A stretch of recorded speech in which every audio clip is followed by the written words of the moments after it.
శరణం గచ్ఛామి ధర్మం శరణం గచ్ఛామి సంఘం శరణం గచ్ఛామి.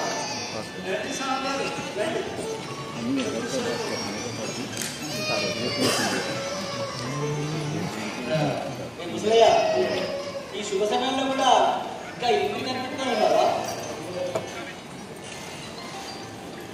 సేవాధర్మం నీకే చెల్లించగలుగుతుందా? ఇలాంటి సేవకులు ఇంకా ఈ ఇంటిని 10 కాలాల పాటు కంటికి రెప్పలా కాపాడాలి ముసలయ్య.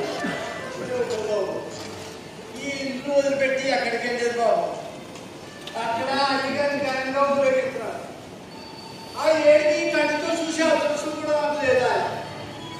అదే అమ్మగారు బతుకుంటే కొంత అవసరం తప్పదు బాబు. ఏమిటో పిచ్చి భ్రమలు. ఎవరికి ఎవరు ఎంతవరకు శాశ్వతం? సిరి సంపద మన జీవితాలు శాశ్వతం కావు ముసలయ్య. దేవుడు స్వామి బతిలన్నాడు బాధపడాల్సిందే కదా. సరే బాబు, అయ్యారు రేపు చూశారు మీరు? చూడలేదు ముసలయ్య, చూశాను.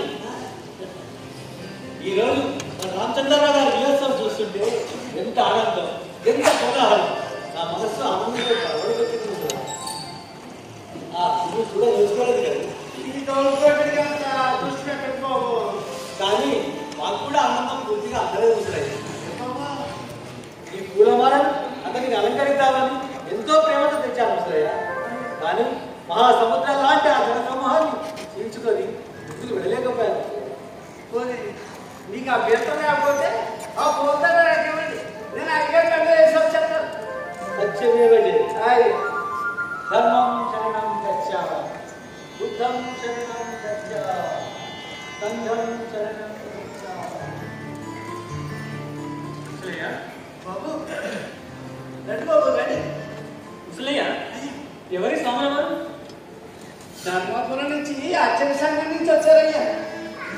నాన్నగారికి ఈ స్వాములు అంటే అపారమైన భక్తి కోరమండి. ప్రస్తుతం మనం మేడ మీద ఉంటున్నారండి. అర్చక సంఘం దేనికి?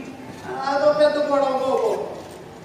వెనకడికి 400 ఎకరాల మాగాడిని మీ తాతగారు దేవాలయం రాసి ఇచ్చేశారు. ఈ మధ్య మీ నాన్నగారు ఎందుకో ఆ మాన్యాన్ని వెనక్కి తీసేసుకుని పేద రైతులకు సాగుబడి చేసుకుని ఇచ్చేశారు. స్వాములారు ఆ విషయమే మీ నాన్నగారితో అప్పుడప్పుడు చర్చిస్తుంటారు బాబు. తిరిగి ఎలా తీసుకున్నాను? అవి ఇళ్ళమే విషయం కాలేదు బాబు. ఈ మధ్య మీ బాబాయ్ గారు మీ నాన్నగారితో చెప్పి చూశారు. అది ఆ వీలునామా మన దగ్గర ఉండకూడదు, అది ఎప్పటికైనా పేద రైతులకు అత్యాన్ని జరుగుతుంది, దాన్ని కాల్చేయండి అని. ఆ మాటకి సోమవారు బాబాయ్ గారి మీద చాలా పోగొట్టారు బాబు. వాళ్ళతో బాగా ఆదించేసుకున్నారు. మరి కాల్చివేయకుండా ఆ మాట మాత్రం అన్నాడు బాబు. మీ నాన్నగారు కోపం వచ్చేస్తారు. ఆ ఇల్లమా మీ తాతగారు స్వయంగా రాసిచ్చారు. దాన్ని వెనకట్లో భద్రంగా పెట్టి పూజ చేస్తున్నారు. అది ఎవరైనా ఎందుకని అడిగితే వాళ్ళ మీద కోపడతారు. అది ఉండకూడదని చెప్పినా కూడా ఆ సరే బాబు ఏంటి అనుకోకుండా వచ్చేసారు మీరు? అవును ముసలయ్య, బాబాయ్ అర్జెంట్గా రమ్మని ఫోన్ చేశాడు. ఎందుకో నీకేమైనా తెలుసా? నాకెంత అయితే నేను ఒకసారి బాబాయ్ గారికి వెళ్ళొస్తాను. అంత అర్జెంట్ ఉంది బాబు. దీంతో అక్కడ స్నానానికి రండి. స్నానానికి ఏం తొందర లేదు. నాన్నగారు కదా ఊరేగులో ఉన్నారు బాబు. ఏంటి చూసొస్తారా? కాదు, ముందు బాబాయ్ దగ్గరికి వెళ్ళి రావాలి. కోపం వస్తుందా? పర్వాలేదు. బాబాయ్ అంటే ఇలాంటి వాడు అందరికీ తెలిసిందే. ఈ మధ్యన చెందిన వాళ్ళు నాన్నకి బాబాయ్కి కాకుండా చేస్తున్నారు, కానీ బాబాయ్ విషయం నాన్నకు మాత్రం తెలియదంటావా? చైర్మన్ గారికి జిందాబాద్. జగన్మోహన్ గారయ్య వర్తిల్లాలి. పాపల మక్కయ్య వర్తిల్లాలి. కనకమ్మ జిందాబాద్. వా, ఏమిటి ముసలయ్య ఈ పాడుగోల? ఎందుకు ఇంత వెర్రెత్తిపై అరుస్తాను? ఈ పాట వదిలిపెట్టి ఈ పాడు నినాదాలు నేర్చుకున్నాను. నువ్వు చెప్పు ముసలయ్య, ఈ గోల వల్ల మంచిగా జరుగుతుందా? ఏదో చెయ్యాలి కదా తాపత్రయం. ఓహో, నీకు రాజకీయాలు వంటపట్టాయన్నమాట. ఎందుకు గొడవంతా? మనిషికి ఒక పార్టీ, ఇంకొక సిద్ధాంతం, ఇవన్నీ దేనికి? మానవుల్లో ఏ పరివర్తన కలిగింది? మనిషికి మనిషికి మధ్య క్రౌర్యం కార్పణ్యం పెరగడం తప్ప మంచి ఏమైనా జరిగిందా?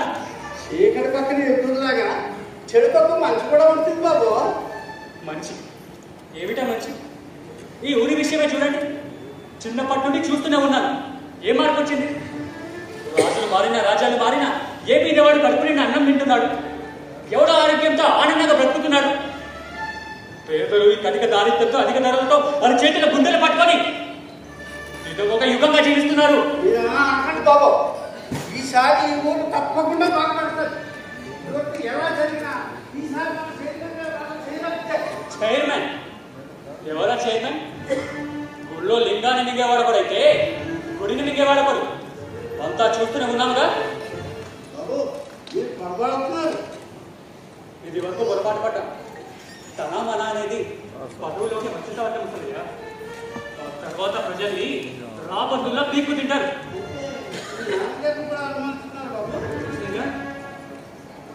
నాన్నగారు కూడా ఈ నరకంలోకి దిగారా? నేను అనుమానిస్తూనే ఉన్నాను. అంత పనే జరిగింది. నాకు తెలియకుండా నాన్నగారిని రొప్పులోకి దించారు. ఇక ప్రశాంతంగా బ్రతకనిస్తాడా?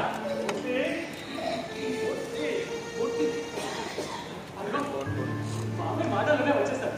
నా బాబాయ్ ఎందుకు లేదా? ఇది మాత్రం తెలియక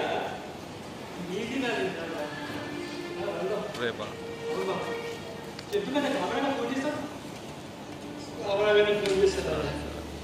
అసలు ఏం చేస్తున్నారో నాకే అర్థం కావట్లేదు. మళ్ళీ ఇంటికి డబ్బు ఎక్కువైంది. ఆఫీసర్ గారిని చూడాలని కల వస్తుంది. బాబు పిల్లికి అంత ప్రమాదంగా ఉందా? అంత ఎక్కువగా ఉంటే మీరంతా ఏం చేస్తున్నారు? ఇప్పుడు దాని గురించి మనం చేయగలిగింది ఏమీ లేదు. కాకపోతే చిన్నప్పటి నుంచి నేను పెంచిన ప్రేమ బట్టి నిన్ను ఆఖరిసారిగా చూడాలని ఆ రోజుతో కూర్చుంటూ పోరాడుతుంది.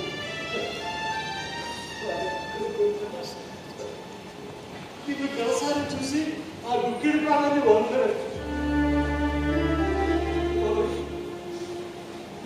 పిల్లి మనకు దగ్గర మా పెళ్లి బ్రతుకుదా బాబాయ్?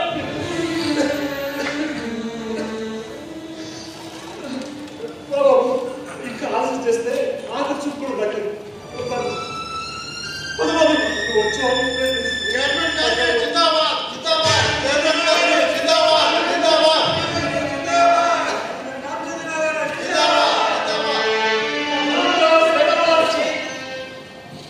నన్ను గర్పించిన మిత్రులందరికీ వందనాలు, అభివందనాలు. నమస్తే నమస్తే నమస్తే.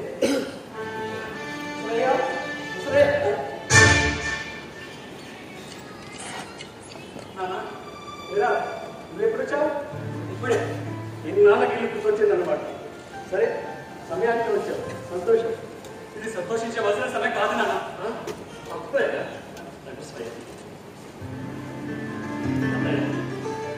ఈ శుభ సందర్భంలో మా శ్రమజీవుల తరఫున శుభాకాంక్షలు. బాబాయ్ నువ్వు ఇక్కడ నిలబడ్డావే. ఎక్కడికి రా? బాబాయ్ గారికి ఎందుకు?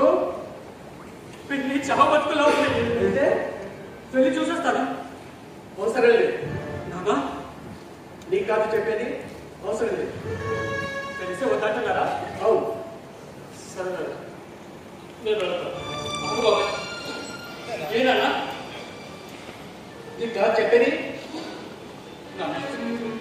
నేను మీకు ఎప్పుడు ఎదురు చెప్పాను. కనీసం చావ బతుకులో ఉన్న పిల్లి గురించి అయినా వెళ్ళాల్సిందే అని నాకు తెలుసు. కానీ నువ్వు వారి తరఫ తొక్కడం నాకేమాత్రం ఇష్టం లేదు. ఈ రాజకీయ కక్షలతో రక్త సంబంధాలు నేర్చుకుంటారా? ఇంతేమైనా బాగుంటుందా నాన్న?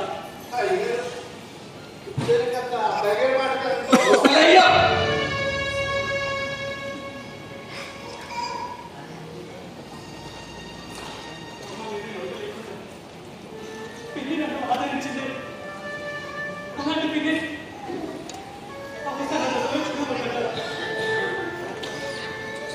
చిన్నగానే తల్లి కరువు పెంచిన తల్లి చిన్నటి సార్లు చూసుకున్నాను.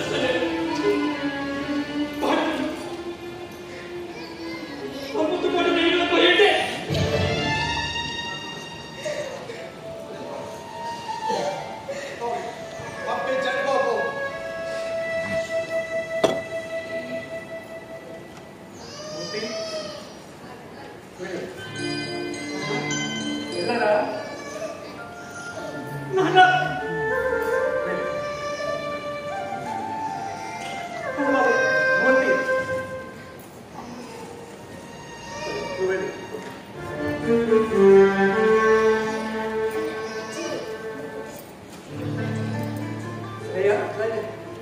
మా మండలికి డబ్బు చేసింది నీకు తెలుసా?